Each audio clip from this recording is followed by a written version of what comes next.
Receptionist looked down on me, not knowing I own the hotel chain. I, 36 years old, own a hotel chain that I've grown after my father passed it down to me in my late 20s. I've expanded through other states and put my locations near highways and near tourist spots. I have multiple managers from different states that manages my hotels, and I visit each one of them throughout the year. After my wife recently gave birth to my youngest, I decided to take my family on a road trip. My wife and I always love to drive instead of flying because she gets anxiety from flying. I wanted my wife to relax after her pregnancy and decided to do a road trip to go to the beach in Florida we always loved to go to. The trip was long, but we didn't get irritated and had fun with our kids and our newborn. I decided to stop at my hotels while we traveled from state to state.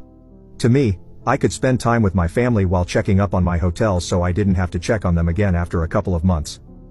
After hours of driving, I thought we would stop at my hotel in Alabama and stay there. We arrived there at 3 p.m. and went to the counter where the receptionists were. The receptionist looked up from her computer, and I could tell that her expression was uninterested as she spotted us approaching. I asked the receptionist if I could have 2 adjoining rooms with a view if possible, trying to maintain a cheerful demeanor despite being tired and annoyed from the long drive. Without looking up from her screen, she already had an attitude and replied if I had a reservation. No, I didn't make a reservation, I admitted. We decided to stop here on a whim as part of the road trip tradition, I said, laughing, trying to make the mood lighter. The receptionist's demeanor didn't change and she let out the biggest sigh, while her eyes met mine with a disinterest and mild irritation. Well, without a reservation, I can't guarantee anything special. It's busy season, you know.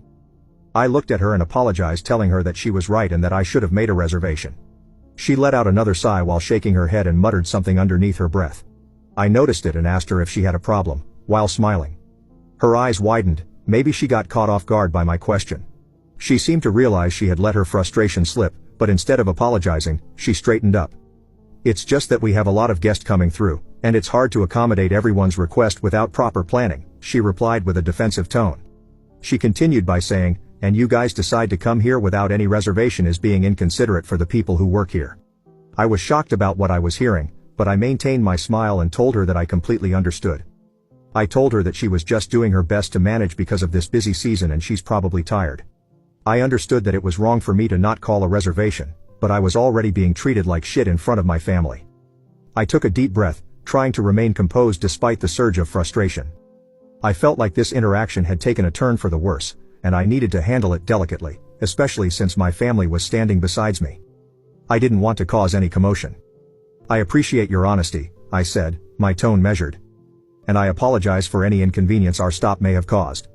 I asked if she had any other rooms available and she replied that she only had 1 room, but it wasn't 2 adjoining rooms and didn't have a view. I told her that we'll take